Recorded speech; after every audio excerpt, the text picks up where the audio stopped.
오늘 말씀은 우리 구약성서 성경 미가서 6장 6절에서 8절입니다.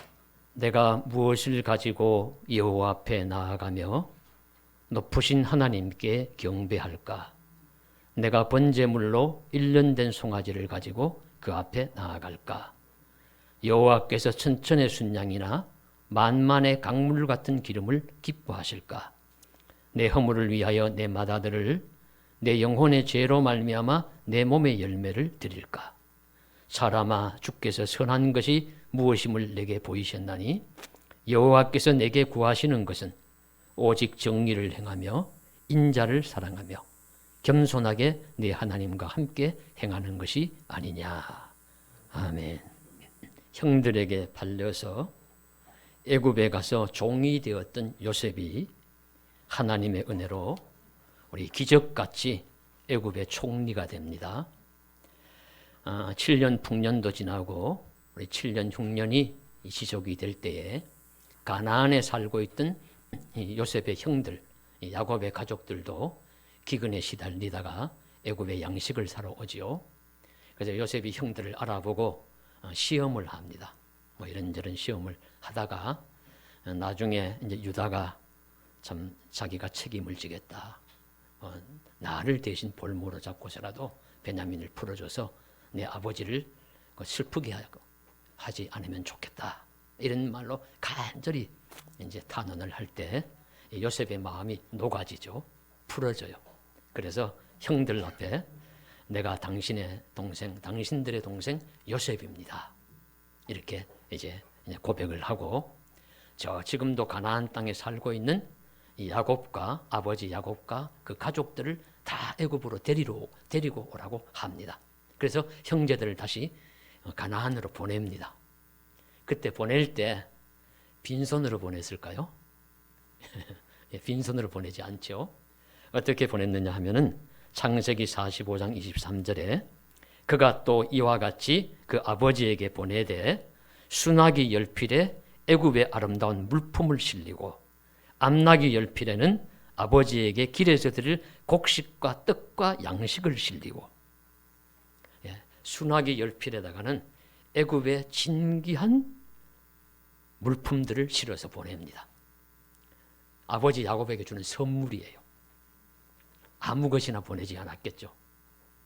그래서 무엇을 보냈는지는 구체적으로 성경이 말씀하지 않으니까 그저 우리가 추론해 볼 때 뭐 금은 보화를 보냈든지 아니면은 아버지 야곱이 노인이니까 노인이 좋은 건강 애굽에 나오는 최고의 건강식품을 보냈든지 뭐 진귀한 명약을 보냈든지 하여튼 애굽에서 구할 수 있는 좋은 것들을 보냈을 겁니다.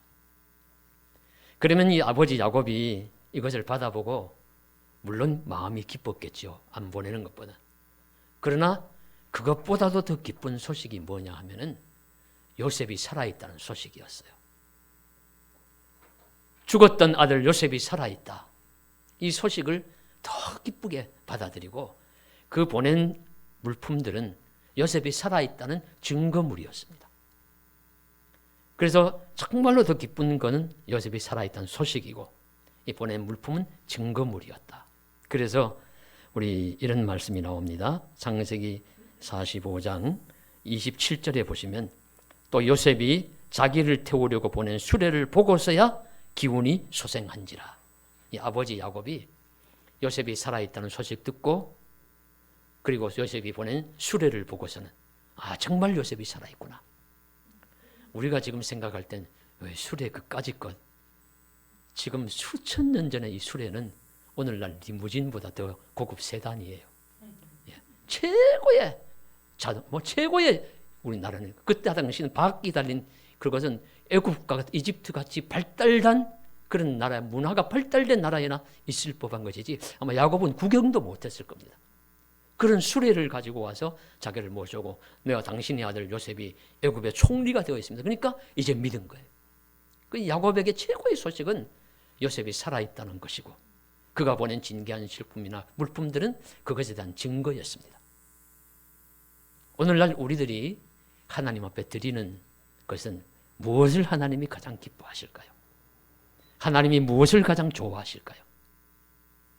이 말씀과 연결해서 오늘 미가 선지자를 통해서 주시는 말씀으로 깨닫고자 합니다.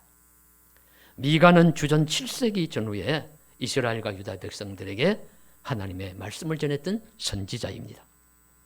당시의 유다 백성들은 무엇을 하나님께 드리는 것을 최고의 예물로 생각했을까? 무엇을 하나님께 드리기를 원했을까? 라는 것을 미가가 자기가 스스로 이야기하는 형식을, 자문하는 형식을 통해서 지금 우리들에게 전해주고 있습니다. 그래서 이렇게 이제 첫 번째는 얘기하지요. 1년 된 송아지를 가지고 그 앞에 나아갈까?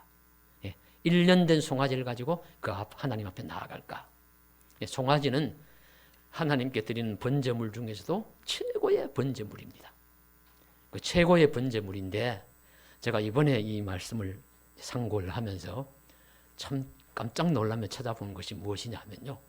저는 당연하게 1년 된 송아지라는 말씀이 성경에 나오는 줄 알았어요. 그런데 놀랍게도 안 나옵니다. 오늘 말씀 여기만 나와요. 레위기 민수기 한번 찾아보십시오. 많은 번제물 드린다는 말씀이 나오는데 거기에 보면은 그냥 수송아지, 송아지를 하나님께 제물로 드리는 말씀은 많이 나옵니다. 그런데 1년 된이라는 말씀은 1년 된 순양, 1년 된 염소라는 얘기 나와도 1년 된 송아지란 말은 안 나와요. 그런데 오늘 여기 말씀에 미가서에서 1년 된 수송아지를 드릴까 하는 것은 이스라엘 백성들이 하나님이 말씀하신 것 그 이상의 과잉된 충성의 모습, 과잉된 헌신의 모습을 드리면 하나님이 더 좋아하시지 않겠느냐 하는 그런 자신들의 생각이 반영된 그런 말씀이라고 보여집니다. 율법에도 규정하지 않았음에도 불구하고 내가 더 철저하게 더 드리는 것이니까 하나님은 더 좋아하시겠지. 하나님께 드리는 이것은 더 좋은 것이겠지 하는 그런 과잉 충성, 과잉 헌신의 모습을 보여주는 것이 이 1년 된 수송아지를 가지고 내가 나아갈까라는 그런 표현인 것이죠. 두 번째로는 천천의 순양이나 만만의 강물 같은 기름을 기뻐하실까? 순양, 우리 1년 된 순양을 드리라는 말씀들이 많이 나옵니다. 또 하나님께 기름으로 제사를 드리는 거예요. 그런데 여기서 천천과 만만은 헤아릴 수 없이 많은 것을 의미합니다. 하나님 앞에 많은 양으로 제사를 드리고 많은 기름으로 제사를 드리면은 하나님이 더 기뻐하시겠지 라는 말씀입니다. 그런데 하나님은 더 많이 드린다고 더 기뻐하는 건 아니라고 보여져요. 하나님은 적절하게 드리라 그랬습니다. 그러니까 절기에 맞게 무교절, 유월절 그리고 오순절에는 거기에 절기에 맞는 제물을 드리고 안식일, 초하루 이런 데는 그 날짜에 맞는 제물을 드리고 사람이 지은 죄에 따라서 백성의 죄냐 개인의 죄냐 온 백성의 죄냐 제사장의 헌물이냐에 따라 가지고 드리는 것이 정해져 있지 그것 외에 그냥 무조건 많이 갖다 바치는 것 하나님이 좋아하신다는 말씀 나오지 않습니다. 그런 이 말씀도 마찬가지로 하나님께 적합하게 드리면 되지 자신들의 생각으로 과잉된 제물이 하나님을 더 기쁘시게 하지 않을까 하는 그런 당시 세대의 모습을 보여주는 것이죠. 그리고 세 번째로는 미가 시대 이스라엘 유대인들의 과잉 과장의 모습은 한 걸음 더 나아갑니다. 내 허물을 위하여 마다들을 내 영혼의 죄로 말미암아 내 몸의 열매를 드릴까? 이제 속죄 제물을 드리죠. 속죄 제물을 또 드릴 때 송아지도 드리고 뭐 염소도 드리고 비둘기도 드리고 합니다. 하는데 그런데 더 나아가 가지고 어떻게까지 이야기를 하느냐면 아이고 하나님 앞에 내 마다들을 내 죄 때문에 드리는 게 어떨까? 내 몸의 열매라는 것은 아마 내 몸의 일부분이라고 하죠. 내 몸을 잘라서라도 드리는 것처럼 그렇게 하는 것이 어떨까라는 과잉된 과장된 표현입니다. 하나님은 인신공양을 원치 않습니다. 이것은 이방인들이 하는 것이에요. 레위기 20장 2절에 보시면 이렇게 엄금하십니다. 너는 또 이스라엘 자손에게 이르라 그가 이스라엘 자손이든지 이스라엘에 거류하는 거류민이든지 그의 자식을 몰렉에게 주면 반드시 죽이되 그 지방 사람이 돌로 칠 것이요. 몰렉 암몬 사람들이 섬기는 신이에요. 그들에게는 인신공양과 같은 제물을 드리는 법이 있었습니다. 그것을 따라가지고 이스라엘 유다 백성들이 하면 그런 자는 차라리 돌로 쳐서 죽이라고 엄금하십니다. 그러니까 하나님이 원하시는 것이 아니라는 것입니다.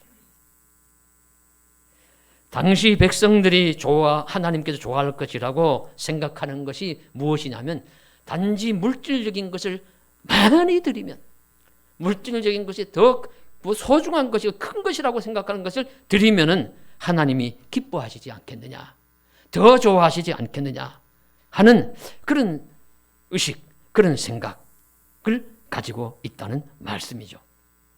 그래서 이사야서에 보면은 이런 말씀이 나와. 이사야 1장 11절에 너희의 많은 재물이 내 마당만 어지럽힌다.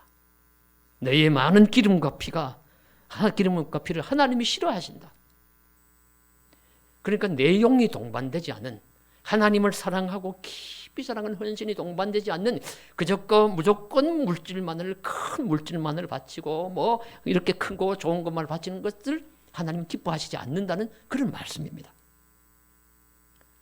자식이 귀하지만은 그 귀한 것을 가정에 슬픔을 주시고라도 하나님이 그걸 제물로 받지 않으신다는 말씀입니다.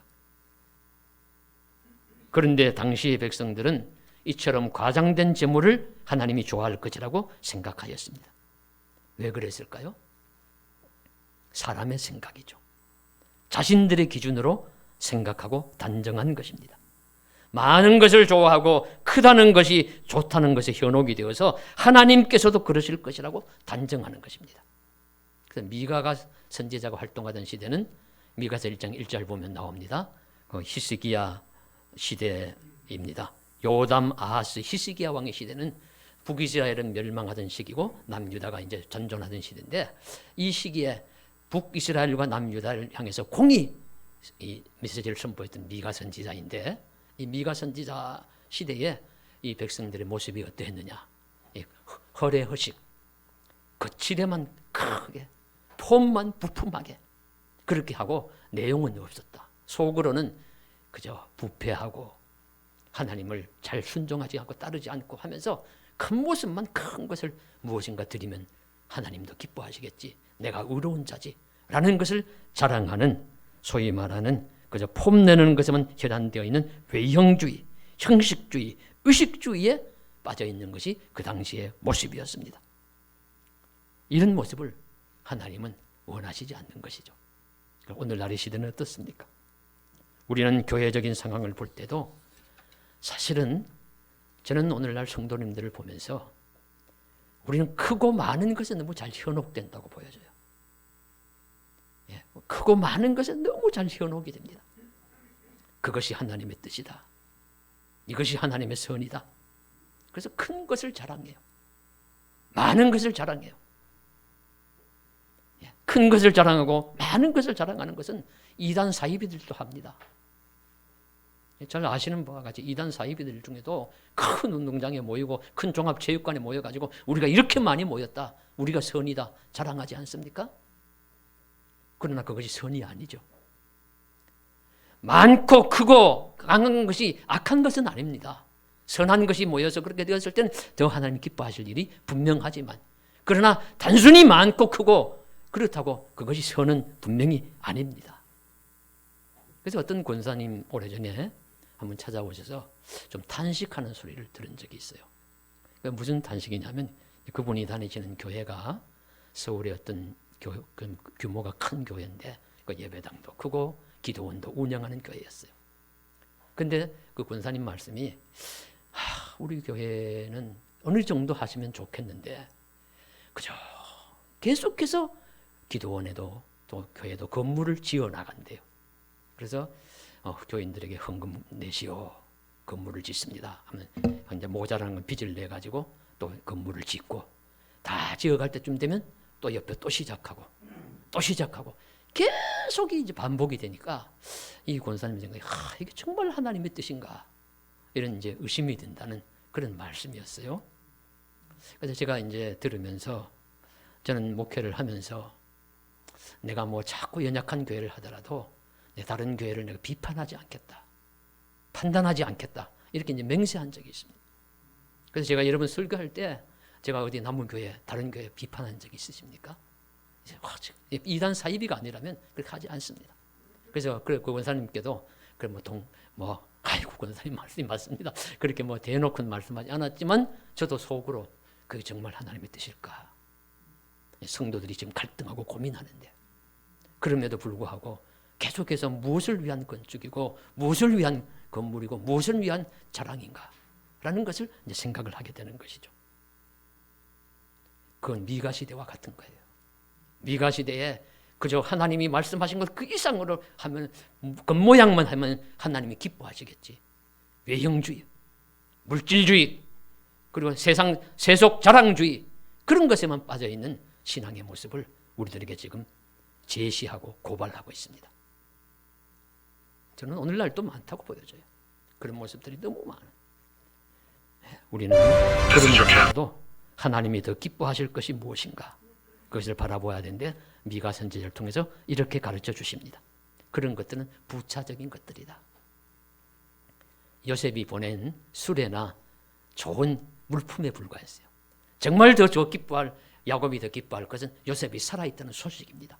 그 소식과 같은 것이 무엇이냐 하면은 그 다음 우리 8절 말씀에 나오는 사람아 주께서 선한 것이 무엇임을 내게 보이셨나니 여호와께서 내게 구하시는 것은 첫째로 정의를 행하며 정의를 행하는 것입니다. 하나님은 그런 단순히 외형적인 것만 좋아하시고 현혹되실 분이 아니십니다. 그럼 무엇을 원하시느냐? 하나님이 원하시는 것은 정의를 행하는 것. 사람이 하나님이 이제 좋아하시는 것은 자기를 닮은 것을 좋아하세요. 사람도 자기를 닮은 사람을 대부분 사람은 좋아합니다. 부모님들이 자녀 사랑하는 이유 중에 하나가 자기를 닮았기 때문입니다. 어떤 분들 보면 정말 붕어빵과 같은 분들 있으시죠. 아니면 어머니 아버지를 골고루 닮든지 하여튼 닮았어요. 자녀들은. 제가 목회하면서 들은 이야기 중에 하나도 어떤 분이 옛날에 그런 말씀 하시더라고요. 목사님은 말라가지고 우리 남편처럼 말라가지고 좋아요. 그래서 닮아가지고 저보고 좋다고 하신 분도 계셨습니다. 그렇게 닮은 꼴을 좋아해요. 하나님도 자기 닮은 꼴을 원하십니다. 그래서 하나님의 형상으로 만드셨죠. 하나님의 형상은 외모적인 것이 아니라 내면적인 것입니다. 그 내면적인 것이 하나님이 좋아하시고 사랑하시는 것이 무엇이냐면 정의입니다. 공의입니다. 의로움입니다. 그래서 성경에 보시면은 많이 나오는데 그 중에 시편 33편 5절에도 하나님은 공의와 정의를 사랑하시며 말씀하시고 있고 욥기 8장 3절에도 하나님이 어찌 정의를 굽게 하겠으며 전능하신 이가 어찌 공의를 굽게 하시겠는가 그렇게 말씀하고 있어요. 하나님은 정의와 공의를 사랑하시고 불의를 미워하십니다. 불의함을 싫어하십니다. 당연히 그러니까 우리가 정의를 사랑할 때 하나님은 기뻐하시는 겁니다. 우리가 공의를 행할 때 하나님은 기뻐하시는 겁니다. 그래서 예수님께서도 우리 산상보훈의 주제와 같은 말씀으로 5장 20절의 마태복음 내가 너희에게 이르노니 너희 의가 서기관과 바리새인보다 낫지 못하면 결코 천국에 들어가지 못하리라. 너희 의가 바리새인보다 서기관. 당시 서기관과 바리새인은 의롭게 살려고 몸부림치면서 살았던 사람들인데 그들보다 더 나아야 된다. 의의 기준을 제시하고 있습니다. 그래서 오늘 미가서를 통해서 주시는 말씀에서도 재물보다 의로운 삶이 먼저입니다. 그게 더 중요합니다. 물론 하나님께 드리는 재물을 드리지만 이것은 요셉이 아버지에게 드리는 좋은 선물과 같은 것이고 그런 물품과 같은 것이고 정말 야곱이 더 기뻐했던 것은 요셉이 살아있다는 소식과 같이 그 내면적이고 더 기뻐하실 모습은 뭐냐면 정의를 행하는 삶입니다. 이 삶이 우리에게 드리는 헌물과 모든 봉사와 이런 것에 쓰는 삶이 이런 것들이 증거가 되고 하나님께 드리는 정의를 행하는 것이 더 하나님 기뻐하실 만한 아름다운 그런 예물임을 저와 여러분께서 기억하시기를 간절히 소망합니다. 둘째는 하나님께 나아가는 자는 인자를 사랑함으로 나아갈 것이다. 인자를 사랑하며 여기서 인자가 무엇이냐? 사람 이름 아닙니다. 사람 이름 많으시죠? 인자 많으신데 아마 이름의 뜻이 좋은가 봐요. 인자라고 많이 짓는데 그런 인자를 의미하는 것도 아니고 예수님께서 자신을 표현해서 인자라고 말씀하신 경우 있어요. 여기서 인자가 죄를 사하는 권세가 있는 줄 너희가 알지 못하느냐. 인자는 머리 둘 곳도 없도다 할 때 그 인자, a man of son, a son of man, 사람의 아들이라는 뜻의 인자라는 그 뜻도 아닙니다. 여기서 인자는 헤세드, 사랑이라는 말이에요. 긍휼이라는 말입니다. 자비라는 말입니다. 그러니까 반복이 되지만 사랑을 사랑하며 긍휼을 사랑하며 인자, 자비하심을 사랑하며 라는 뜻입니다. 그 자비로운 삶을 살라는 것입니다. 사랑의 삶을 우리 보고 살라는 말씀입니다. 이것을 하나님이 기뻐하신다는 거예요. 이것이 쉽지 않죠. 자비로운 삶, 긍휼이 많은 삶, 사랑의 삶을 살기가 결코 쉽지 않습니다. 사람은 조금만 내가 더 낫다고 생각하면, 내가 더 잘 살고 내가 더 강하고 내가 더 낫다고 생각하면 이웃을 업신여기고 차별하고 멸시합니다. 사랑의 반대인 미움을 잘합니다. 자비와 긍휼의 반대인 멸시천대 잘하고 차별 소외 잘하는 것이 사람의 삶입니다. 저와 여러분께서는 어디 가셔서 멸시 받아보신 적이 있으신지요? 차별 받아보신 적이 있으신지요?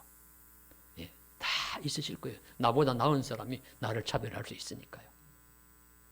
그래서 교회에 다니면서도 우리가 너무 가까이 지내니까 상처받기 쉽습니다. 그래서 상처받은 분들이 너무 많아요, 교회는. 그래서 어떤 목사님이, 저도 들었는데, 그렇게 본인이 말씀하시더라고요. 한번 부흥회 가서 그 모든 성도님들 모인 자리에서 여러분, 교회는 상처받으신 분들이 많으신데 상처받으신 분들 계십니까? 한번 손들어 보실래요? 하니까 다 손들더래요. 그래요? 그러면 상처를 주신 분들 계십니까? 그러니까 아무도 손을 안 드시더래요. 한 공간 안에 상처받은 사람들은 많이 있는데 상처 준 사람은 없다.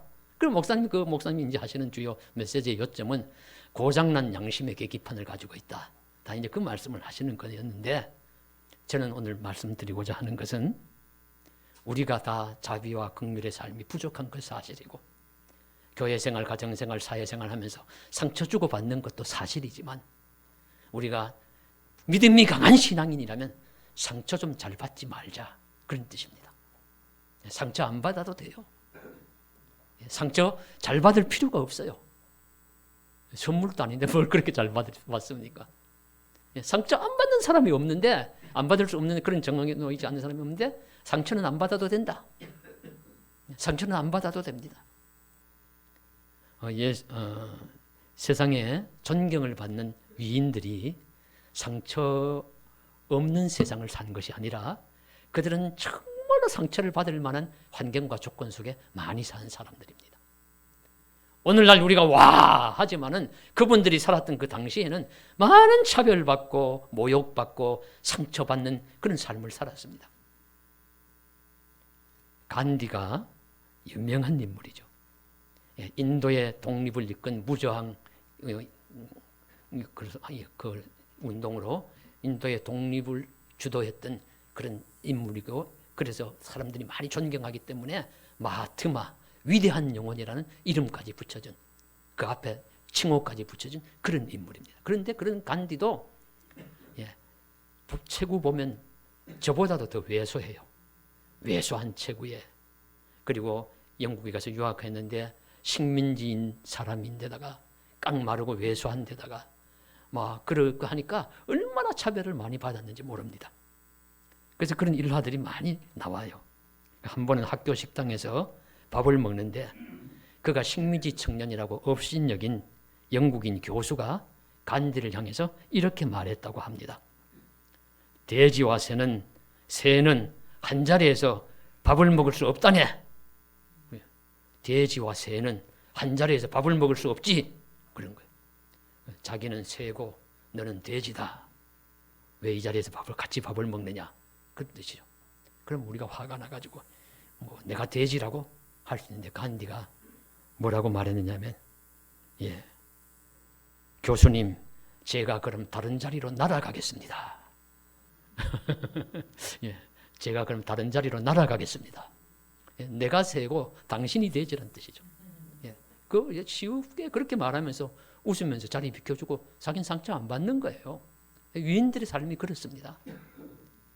링컨이 얼마나 지금은 훌륭한 대통령이라고 존경함을 받지만은 그 당시에 우리 일화들을 읽어보면 얼마나 많이 차별을 받고 조소 당하고 냉대받고 했습니까?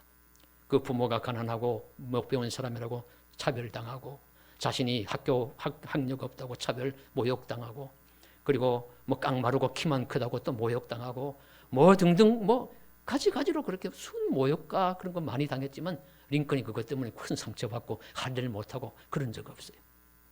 예수님은 어떠십니까? 나사렛 사람이다. 예수님 목수의 아들이다. 그 형제들 어머니 보니까 별 볼 일 없다.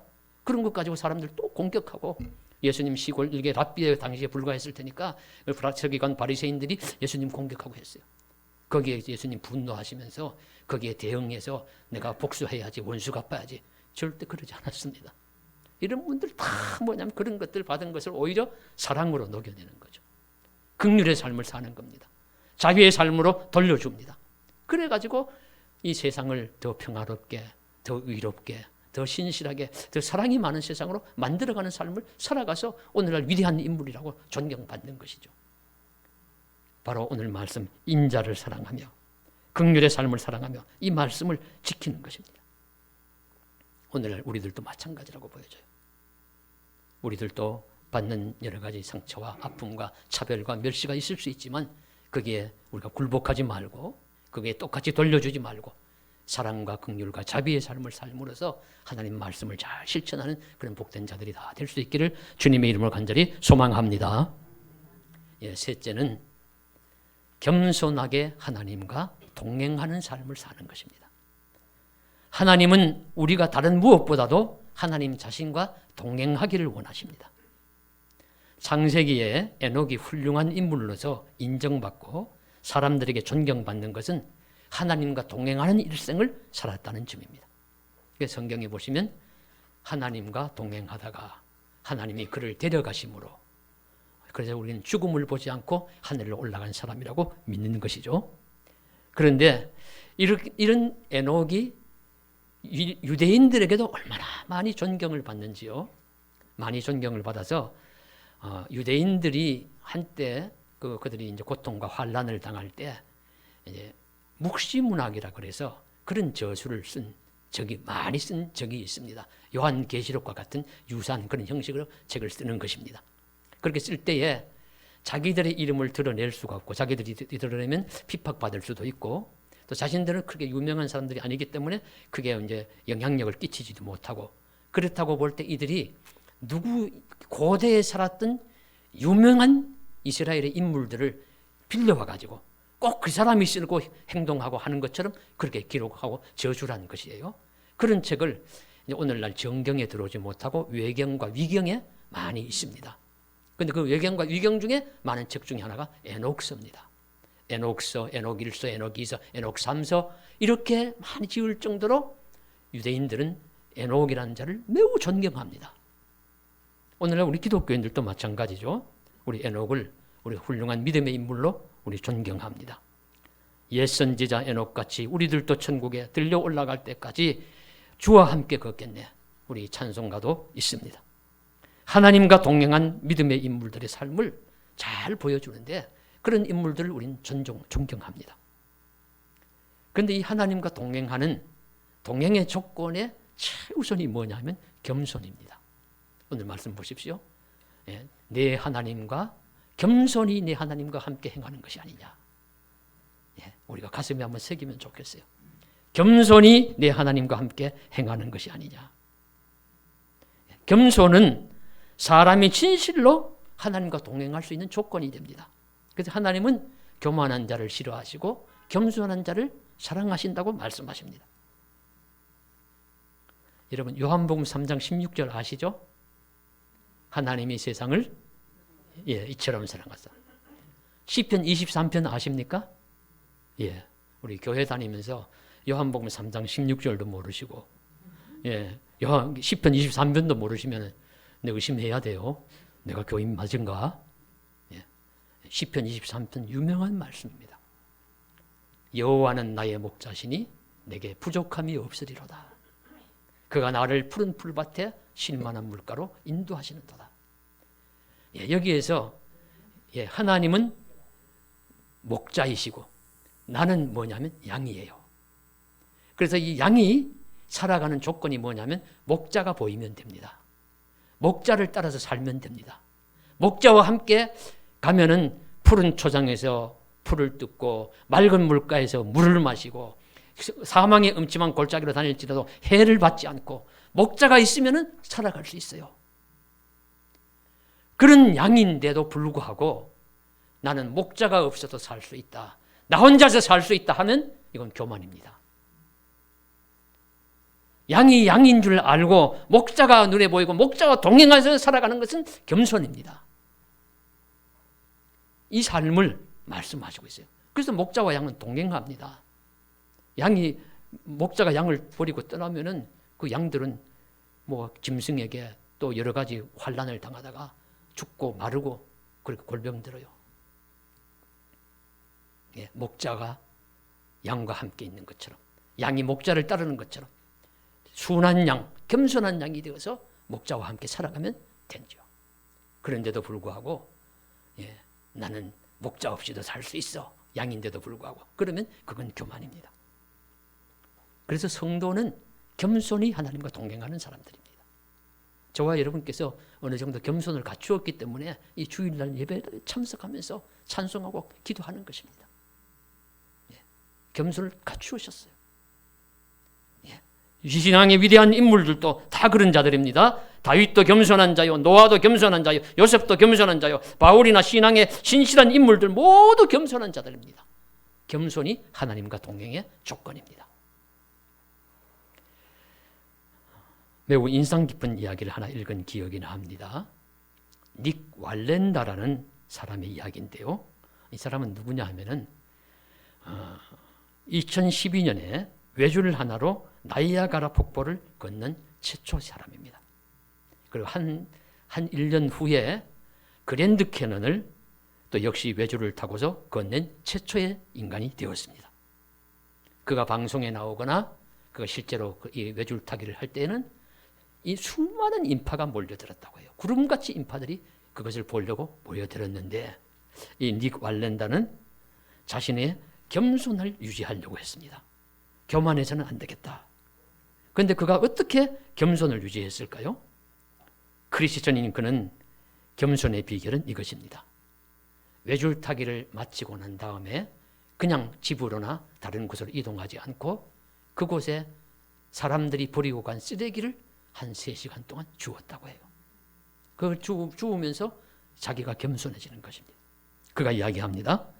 한 3시간 동안 쓰레기를 줍는 일은 내 영혼에 매우 유익합니다. 다른 사람은 모르지만 내게는 겸손이 자연스럽지 않습니다. 그래서 스스로 낮출 수 있는 상황을 만들어야 합니다. 그래야 넘어지지 않기 때문입니다. 예수님이 제자들의 발을 씻어주었다는 것을 압니다. 그래서 나도 그렇게 합니다. 남을 섬기지 않으면 내 자신만 섬기게 되기 때문입니다. 감동적이지 않습니까? 저는 이 말씀을 읽으면서 그렇지. 닉 왈렌다라는 자가 이 대 하나 들고 외줄을 타면서 외줄하고 동행해야 되잖아요. 그래야 안 떨어지잖아요. 동행의 비결은 겸손이구나. 자기 마음이 낮아지는 거구나. 사람들이 모여서 많이 박수치고 환영하고 소리 지른다고 거기에서 우쭐해지면 떨어질 수 있겠구나. 그거 피하기 위해서라도 겸손하며 살구나. 이거 하나님과 동행의 조건 속에서도 똑같이 우리 결부되는 말씀이라고 보여집니다. 우리도 겸손하게 살아갈 때 하나님과 동행할 수 있습니다. 교만한 마음 물리치고 하나님과 동행하는 겸손한 삶을 살기를 간절히 소망합니다.